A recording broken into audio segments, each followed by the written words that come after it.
વ્યક્તિ, મહાપુરુષ, સેલિબ્રિટીની પુણ્યતિથિ હોય તો એને સ્મરતા હોય છીએ. પણ આજે એક મહાન વ્યક્તિની જન્મદિવસ છે અને જન્મ શતાબ્દી છે અને એમનું સ્મરણ કરવું છે. બહુ મોટું નામ છે. ખાસ કરીને આપણા પાર્શ્વ સંગીતમાં બહુ મોટી ઉંચેરું નામ કહેવાય એવા ગાયક વિશે આજે વાત કરવાની છે. આ ગાયકે જે સંગીતકારના ગીતો સૌથી વધારે ગાયા એ જ સંગીતકારે એમનું છેલ્લું ગીત તો લખ્યું, પણ એમની વિદાય પછી જે લખ્યું એ યાદ રાખવા જેવું છે.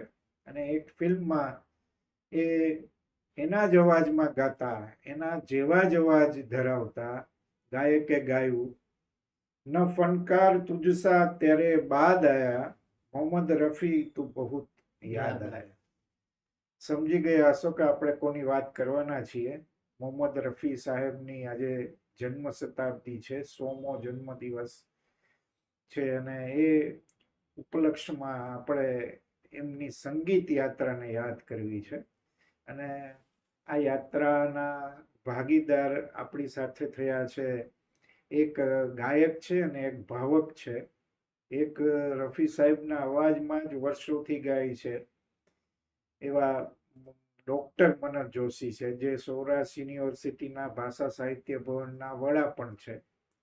પણ મોહમ્મદ રફીના ગીતો ગાય છે એ એમની આ હોદ્દાની ઉપર જાય છે, કારણ કે એ એમનો અંગત વિષય છે. અને એની જ સાથે તમે જેમને જુદી પરિવેશમાં જુઓ છો એવા આરપી જોશી છે, જે બહુ સારા ભાવક છે અને હવે લેખક તરીકે પણ પ્રસિદ્ધિ પામી રહ્યા છે.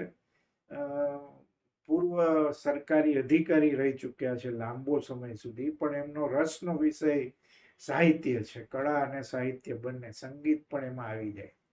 અને એમણે હમણાં ગઈકાલે જ રફી સાહેબ ઉપર એક સરસ મજાનો ઇન્ફોર્મેટિવ આર્ટિકલ પણ એમનો અકીલામાં છપાયો છે. બહુ સરસ એમાં માહિતી પણ આપી છે. આ બંને સાથે આપણે આજે વાત કરવી છે. આરપી, તમારાથી શરૂઆત કરીએ.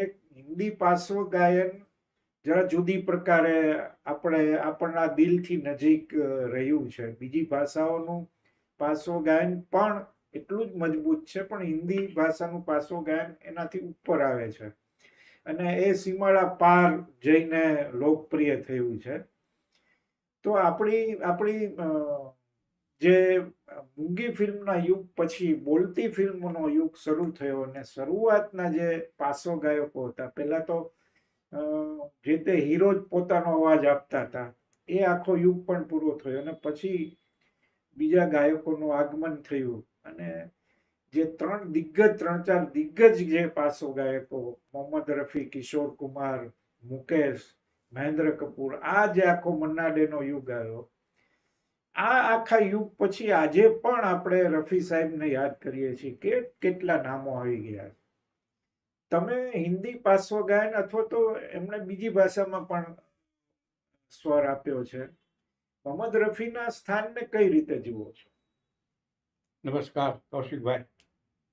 સૌપ્રથમ હિન્દી ફિલ્મોની વાત કરીએ તો 111 વર્ષનું હિન્દી ફિલ્મનું આયુષ્ય. આજથી 111 વર્ષ પહેલા 1913ની અંદર દાદા સાહેબ ફાળકે પ્રથમ હિન્દી સિનેમા બનાવ્યું, રાજા હરિશ્ચંદ્ર. એ મૂંગી ફિલ્મ હતી. It was a silent movie ને મૂંગી ફિલ્મોનો જમાનો હતો. 18 વર્ષ સુધી આપણે ત્યાં હિન્દી ફિલ્મો બની, 1931 સુધી. એટલે 1913 થી 31 દરમિયાન કુલ 1288 મૂંગી ફિલ્મો બની. આપને જાણીને નવાઈ લાગશે કે આ 1288 ફિલ્મમાં 48 ફિલ્મો તો રાજકોટમાં બનેલી. રાજકોટમાં લોધાવાડ એરિયા જે હાલમાં છે, ત્યાં લોધાવાડ ગામ હતું. ત્યાં આપણા પટણી બંધુઓ છે, પ્રભાશંકર પટણી, એમના કઝિન બે બ્રધર્સ, વિજયશંકર પટણી, ચંપકભાઈ પટણી, એમનો એને ત્યાં સ્ટુડિયો હતો પોતાનો. અને ત્યાં એમણે 28 જેટલી ફીચર ફિલ્મો અને થોડી એડ ફિલ્મો, 48 જેટલી ફિલ્મો એમણે બનાવેલી. તો કુલ 1288 મૂંગી ફિલ્મો આપણે ત્યાં બની. 18 વર્ષ પછી અર્દેશર ઈરાનીને એમ વિચારો કે આપણે બોલતી ચાલતી ફિલ્મો બનાવી. એટલે 31માં સૌપ્રથમ બોલતી ફિલ્મ આવી આલમ આરા. એ આલમ આરા છે એમાં આપણી ગુજરાત 3 હિરોઈન ઝુબેદા હતા. એ સચિનના નવાબની દીકરી, સુરત પાસે સચિન. અને એમાં પછી 7 ગીતો હતા. એમાં સૌપ્રથમ WM ખાન, વઝીર મહેમદ ખાન, એમણે એક ગીત ગાયું. સૌપ્રથમ હિન્દી ફિલ્મ ગીત આ WM ખાન, બરાબર. દે દાતા કે નામ તુજકો અલ્લાહ રખે. આ સૌપ્રથમ આપણું 500 ગીત, ફિલ્મી ગીત. જી. ત્યાર પછી 4 વર્ષે 1935માં સૌપ્રથમ 500 સંગીતમાં પ્રારંભ કર્યો RC બોરાલે, બરાબર. રાયચંદ બોરાલ, ધૂપછાંવ ફિલ્મ, નીતિન બોઝની.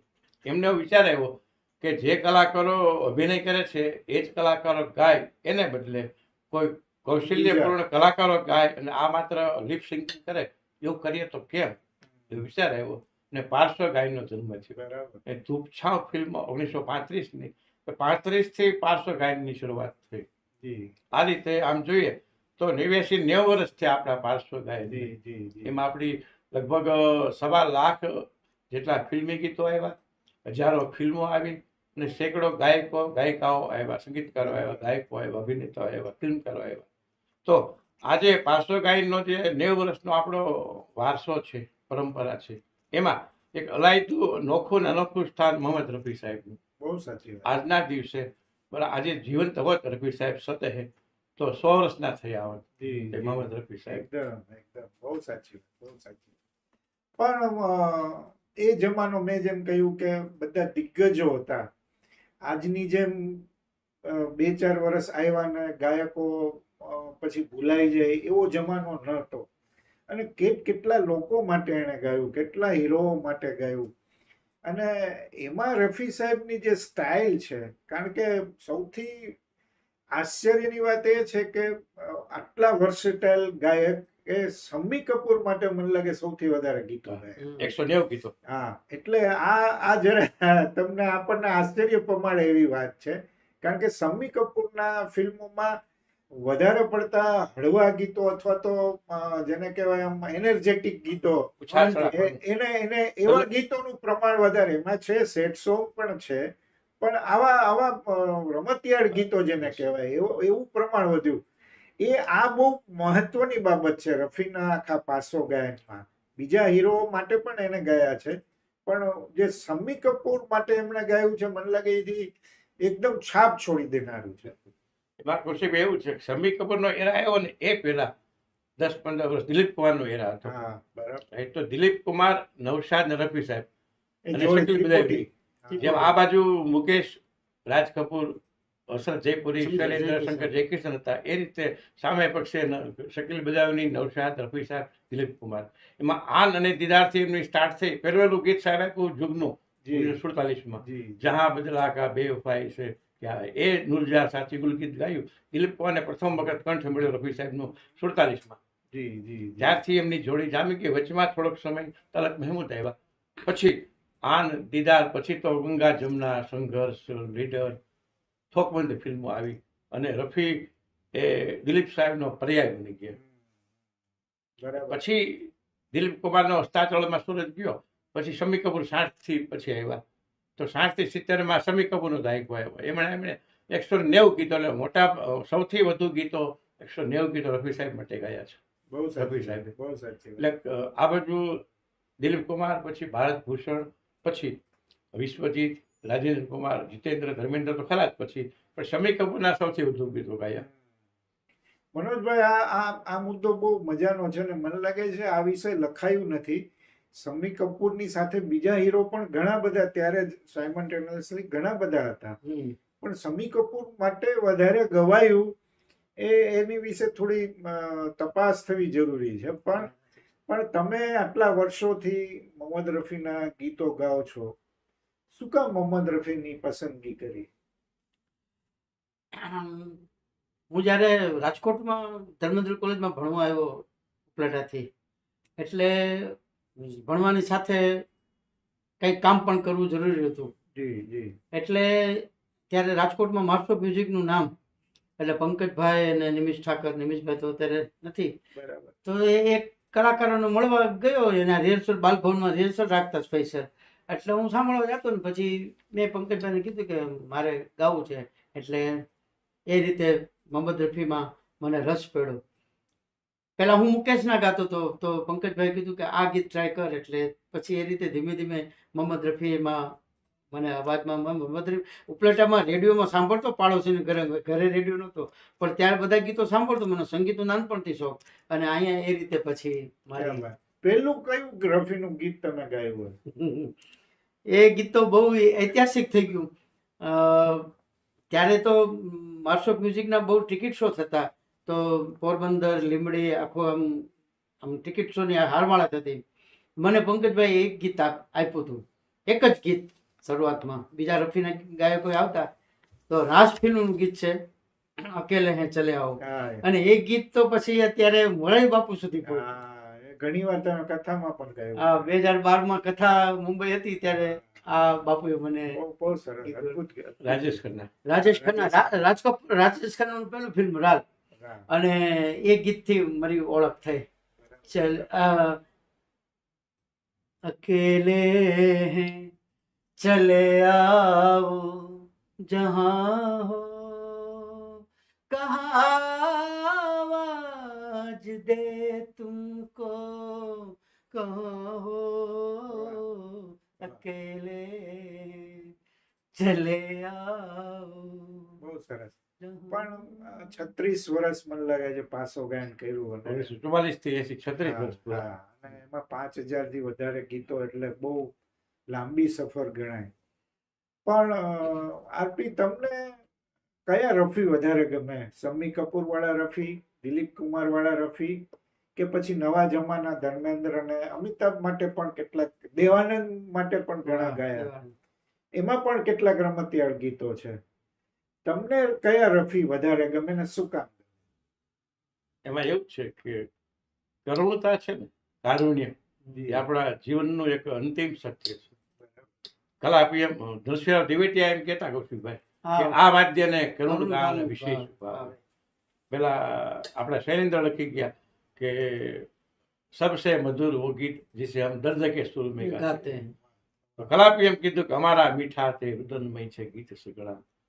અને આપણા પીવી શૈલી જે મુખ્ય આનો પ્રેરક હતો પંક્તિનો, એ અંગ્રેજી કવિ એમ કહેતો કે our sweetest song are those that tell saddest thoughts. બરાબર. એટલે કારુણ્ય જેમાં ભળેલું હોય ને, એ મને અંગત રીતે વધુ ગમે છે. માટે કરુણ ગીતો પછી રાજેશ ખન્ના હોય, રાજેન્દ્ર કુમાર હોય, જીતેન્દ્ર, ધર્મેન્દ્ર, દિલીપ કુમાર, ભારત ભૂષણ, વિશ્વજીત હોય, પણ એમના જે કરુણ ગીતો જે છે એ હજુ પણ, માનો કે ચિત્રલેખાનું ગીત છે મન રે તું કાહે, હજુ પણ ત્યારે રોડ ઉપર ક્યાંક પાનના ગલે ગયા હોય, રેડિયો પર વાગતું હોય તો હજુ પણ રૂવાડા ઉભા થઈ જાય.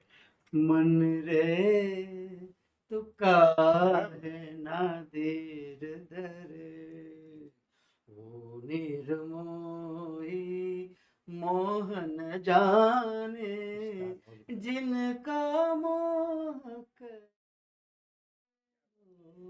પણ આરપી, મોહમ્મદ રફીએ ઘણી બધી ભાષાઓમાં ગાયું છે, અને આપણે ગુજરાતમાં બેઠા છીએ તો ગુજરાતની વાત કેમ ન કરીએ? ગુજરાતીમાં એમણે બહુ ઓછા ગીતો, પણ જેટલા ગાયા છે એટલા લગભગ બહુ પ્રસિદ્ધ છે. તો કેટલા ગુજરાતી ગીતો ગાયા છે ને કેવા ગુજરાતી ગીતો એની લોકપ્રિયતા રહી છે? કૌશિકભાઈ, હિન્દી ગીતોની વાત કરીએ, હિન્દી કલાકારોની, તો સૌથી વધુ ગુજરાતી ગીતો આમ તો મહેન્દ્ર કપૂરે ગાયા છે છેલ્લા 30 વર્ષ, પરંતુ એ પછીના ક્રમે આપણે જોઈએ તો મુકેશે આશરે 51 ગીતો ગાયેલા, જેમાંથી 31 ફિલ્મી ગીતો અને 20 જેટલા નોન ફિલ્મી ગીતો. રફી સાહેબની વાત કરીએ તો મારી ગણતરી મુજબ એમણે 23 + 3 26 ગીતો ગાયા, 15 ફિલ્મો, 23 ફિલ્મ ગીતો અને 3 બિન ફિલ્મી રચનાઓ. એ પણ અમર છે. એમાં બે તો આપણા પુરુષોત્તમભાઈનું હમણાં જ જે 91 વર્ષે દિવંગત થયા, પુરુષોત્તમ જઈ ગયા. એ દિવસો જુદાઈ ના જાય છે જશે ગાવું પડે મનોજભાઈ. એ સ્વરાંકન પણ પુરુષોત્તમ દાદાનું. અને રફી સાહેબે એક સાંભળ્યું રિહર્સલમાં બોલાવે ને કે એ કમ્પોઝિશન ને રફી સાહેબ, અને રફી સાહેબ અદ્ભુત રીતે ગાયું. દિવસો જુદાઈ ના જાય, આરપીએ કીધું ને કે કરુણ ગાન, આ સ્વરાંકન પણ એકદમ કરુણ છે. એ જશે જરૂર મિલન સુધી મારો હાથ ઝાલીને લઈ જશે મુજ શત્રુવાજ સ્વજન સુધી વાહ. દિવસો.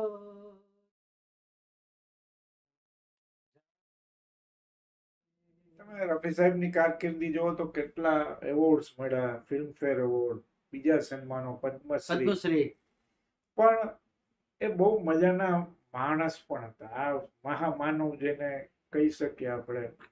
એમણે ઘણા બધા નવા કલાકારોને પ્રોત્સાહન પણ આપ્યું. કેટલાક સંજોગોમાં એમણે પોતાની ફી જતી કરી, એવા પણ કિસ્સાઓ છે. પણ નેક દિન પાક સાફ ઇન્સાન, પાક ઇન્સાન. એટલે આવું બંને સાથે હોવું, સંગીત અને સારા માણસ હોવું.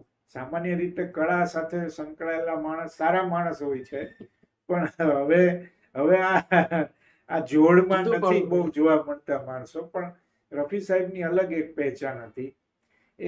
એવો કોઈ કિસ્સો તમને યાદ હોય તો? એમાં કૌશિકભાઈ તો ઘણા બધા કિસ્સાઓ ચર્ચા થાય છે, પણ એકાદ વાત કરું તો જી. 55-60 ની આસપાસ બોમ્બેમાં ઇસ્કોન મંદિર બાંધવા માટે અત્યારે જે એક બહુ અદ્ભુત છે. કાર્યક્રમ રાખેલો ચેરિટી શો માટે. જી. રફી સાહેબનો, બીજા વનાડે બધા કલાકારો હતા. પછી કાર્યક્રમ સરસ ગયો, ઘણી બધી રકમ એકઠી હતી. બીજે દિવસે ઇસ્કોનના મેઇન જે મઠાધીશ હતા ને, એ રફી સાહેબ પાસે આભાર વ્યક્ત કરવા ગયા. એટલે સાહેબે પૂછ્યું કે સ્વામીજી કેટલા થયા? તો કે 75,000 થયા. એ આ વાત છે 55-60 ની. તો રફી સાહેબ અંદર ગયા ને ચેક લઈ આવ્યા કે આમાં સ્વામીજી 1 લાખ તો થવા જ જોઈએ. હા, 25,000 નો ચેક પોતે આવ્યો સ્વામીજી, ક્યાં લેતા જાવ તો વાહ, વાહ. 25 ખૂટે છે કે 1 લાખ રૂપિયા વગર કામ મૂકશે કે ઇસ્કોનના મંદિર માટે 1 લાખ તો જોઈએ. આવા હતા. અને ઘણા બધા સંગીતકારો એવા છે, કલ્યાણજીભાઈ, આપણા કલ્યાણજી વિજય શાહ, લક્ષ્મીકાંત પ્યારેલાલ, શંકર જયકિશન, સપન જગમોહન, રવિન્દ્રજી, આ બધાના પ્રથમ ગીતો એમણે એમનેમ ગાયા છે. કોઈ જાતના કોઈ feel ચાર્જ નથી. લીધા વગર. બરાબર. કોઈ પણ સંગીતકારનું પ્રથમ ગીત હોય તો એ ફ્રી ઓફમાં ગાતા. અને બીજો એક બોલી પ્રસંગ છે કૌશિકભાઈ, એ માનવીય સંવેદના તો ભરપૂર હતી. એનો જુનિયર આર્ટિસ્ટ વગાડતો હોય ને તેના ચહેરા પરથી ખબર પડી જાય. એક ગીતના રેકોર્ડિંગ વખતે નામ હું ભૂલી ગયો છું, ઢોલક વગાડતો આર્ટિસ્ટ. પછી રેકોર્ડિંગ પૂરું થયું ને પછી ઢોલકવાળા પાસે રફી સાહેબ જાય છે કે દોસ્ત ક્યાં તકલીફ है, तो मूड में नहीं है. तो એણે કીધું કે રફી સાહેબ मेरी बेटी की शादी है. તો ઓલિયા તમે સારો શબ્દ કહ્યો, બહુ સરસ. આટલા લાંબા ટેન્યુરમાં ઘણી બધી આવી ઘટનાઓ બની અને પછી આમ નાની ઉંમર ગણાય અને એમણે આપણા વચ્ચેથી વિદાય લીધી. પણ હજી પણ એમના સ્મરણો તમે જુઓ કે મોહમ્મદ રફીના અવાજમાં ગાનારા લોકોની સંખ્યા કેટલી. અને આજના જમાનામાં જે પાસો ગાયકો છે એ પણ એમણે પણ રફીના ગીતોથી શરૂઆત સોનુ કરી. નિગમ. સોનુ નિગમ, હવે ઘણા તમે નામ આપી શકો.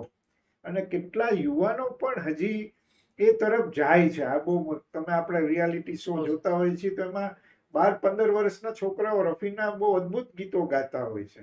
એટલે આજે એની સ્મૃતિ એટલી જ હજી તાજી છે. અને એની યાદમાં મ્યુઝિયમ પણ બન્યા છે. અમદાવાદમાં છે, રાજકોટમાં પણ છે. આપી એના વિશે કઈ વાત કરી શકો? 3 પેઢી એ રફીના અવાજના ચાહક રહી છે. આપણા પુત્રની જેવડા, આપણી જેવડા, આપણા જેવડા મોટા દાદા હોય એ 3 પેઢીના ચાહકો રફી સાહેબના છે. એમણે 36 વર્ષમાં એમ કહેવાય છે કે 4065 ફિલ્મી ગીતો હિન્દી ફિલ્મના અને 638 જેટલા બિન ફિલ્મી બીજી ભાષાઓમાં કુલ 5063 ગીતો ગાયા. અને એટલા બધી એમની રેન્જ વિશાળ હતી ને કૌશિકભાઈ, કે ક્યાં ગીતની વાત કરી, ક્યાં કરુણ ગીત હોય, પ્રેમ ગીત હોય, વિરહ ગીત હોય, લગ્ન ગીત હોય, શાસ્ત્રીય ગીત હોય, વનસ્યા હોય, દિવાળીના ગીતો હોય, હોળીના ગીતો હોય, દેશ ગીતો હોય, દેશભક્તિના ગીતો હોય, ભક્તિના ગીતો હોય. એમ થાય કે આપણે વાતો કરતા જ સાંભળતા જ રહીએ. હરિ અનંત હરિ કથા અનંતા એવું છે રફી સાહેબ. સાહેબ આપને કેમના એક ઉદાર દિલ્હી એક બીજી વાત ની ખાલસ્તાની કે વચમાં એક સમય એવો આવ્યો કે રોયલ્ટીનો પ્રશ્ન ઉભો થયો. લતાજીએ થોડોક એ મુદ્દો ઉઠાવ્યો. બંને વચ્ચે વિવાદ થયો હતો. હા, મેં તો એને રફીએ સાથ ના આપ્યો કે આપણને આ સંગીતકાર એટલો પૈસો આપે છે, આપણે પુરસ્કાર આપે છે, તો આપણે એમાં પડવું ન જોઈએ. તો એ બંને થોડું 2-2.5 વર્ષનો ગાળો થોડો એવો રહ્યો, સાથે એ ગીત નતા કરતા. પછી પ્યાર મોહબ્બત ફિલ્મમાં શંકર જયકિશન પંચાલ, આપણે ગુજરાતના, એમણે લતાજીને બનાવ્યા. રફી સાહેબને બેને ભેગા કર્યા અને પ્યાર મોહબ્બત એમના અબોલા પછીનું પ્રથમ ગીત ને રેકોર્ડિંગમાં લતાજીને આવવાના હતા રેકોર્ડિંગમાં કૌશિકભાઈ.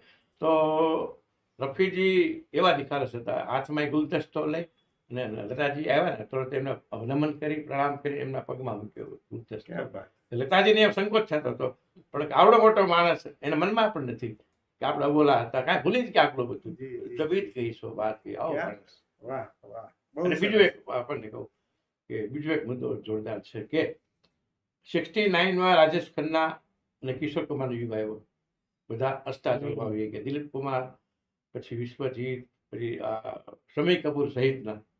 તો આજે વાવાઝોડું આવ્યું રાજેશ ખન્ના અને કિશોર કુમારના નામે, પછી 2-5 વર્ષ અસ્તાચળમાં આવી ગયા રફી સાહેબ અને કિશોર કુમારનું વાવાઝોડું એવું આવ્યું કે સારા સંગીતકારો કિશોર કુમારનો સાથ, ઇવન એસટી બર્મન દાદા પણ કિશોર કુમારને પકડીને બેસી ગયા, રફી સાહેબને ભૂલી ગયા.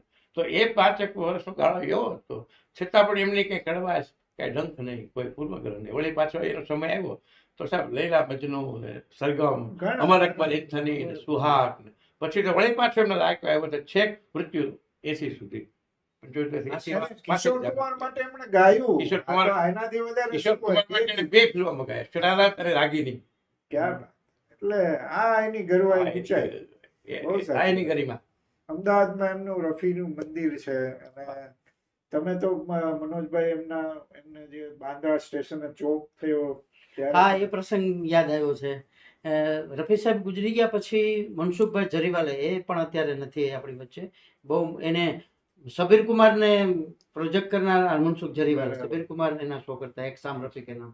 તો રફી સાહેબ ગુજરી ગયા પછી મુંબઈ નગરપાલિકાએ રફી સાહેબ રહેતા હતા એ એરિયાનું નામ પદ્મશ્રી મોહમ્મદ રફી ચોક નામકરણ. જી, જી. તો ત્યારે સમગ્ર ભારતમાંથી રફીના ગીતો ગાનાર ગાયકોને બોલાવ્યા હતા. તો મનસુખભાઈ જરીવાલે મને ચાન્સ આપેલો કે તારે એક ગીત ગાવાનું છે. અને ત્યારે હું એ પ્રોગ્રામમાં ગયેલો, મને ચાન્સ મળેલો અને મેં ઉડન ખટોલાનું ગીત ગાયેલું. અને રફી સાહેબના મિસિસ ધર્મપત્ની બેગમ રફી સાહેબે મને આશીર્વાદ આપેલા કે ક્યાં વાહ, તેરી આવાજ બહુ અચ્છી હૈ. બિલ્કિસ બાનો. બિલ્કિસ બાનો. બિલકિસભાઈ. હવે ઈ એક અંતરાનો ગાઈ ઉડન દઈએ, પછી ખટોલાનું આપણે પૂરું પેલું કરીએ. ઓ દૂર કે મુસાફિર. હા. चल आज तुम जहां से हुई जिंदगी पराई, હા હા. तुम्हें मिल गया ठिकाना, हमें मौत भी न आई. ओ दूर के मुसाफिर हमको भी साथ हमको भी साथ ले हम रह गए વાહ, अकेले. વાહ. બહુ મજા આવી ગઈ બંને તમે સાથે. આંગળીથી તાળ દેવા માંડ્યા. પણ તમે જો હજી પણ આ તમે જેમ કહ્યું કે રફી મુકેશ કિશોર, હજી પણ રફી મુકેશના સાથે શો થાય છે. હા. હમણાં જ અહીંયા મુખ્તાર શાહ ને બંકિમ બંકિમ પાઠક પાઠક, થયા હા. હતા. આની પહેલા 1-2 મહિના પહેલા પણ થઈ હતી.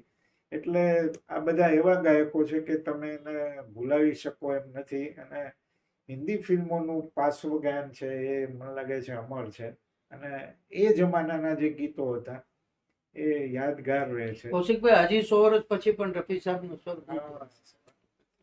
સાહેબ રફી સાહેબ તો ખરા અર્થે યુગ પ્રવર્તક હતા હા. અને એમની જે અમિટ છાપ છે આપણે નહીં હોય તો પણ આવનારી પેઢીઓ સુધી, જ્યાં સુધી સંગીત તત્વ છે ત્યાં સુધી રહ્યા કરશે. ક્યાં વાત. આના માટે આવા દૈવી પુરુષો માટે તો મને સાહેબ મકરંદ દવેનો શેર યાદ આવે કે અમે તો જઈશું અહીંથી, ક્યાં વાત. અમે તો જઈશું અહીંથી, પણ અમે ઉડાડ્યો ગુલાલ રહે છે. ખબર નથી કે શું કરી ગયા, પણ કરી ગયા તે કમાલ રહે છે. ક્યાં. चल उड़ जा रे पंछी બહુ સરસ. के अब ये देश हुआ बेगाना, વાહ. चल उड़ जा रे पंछी.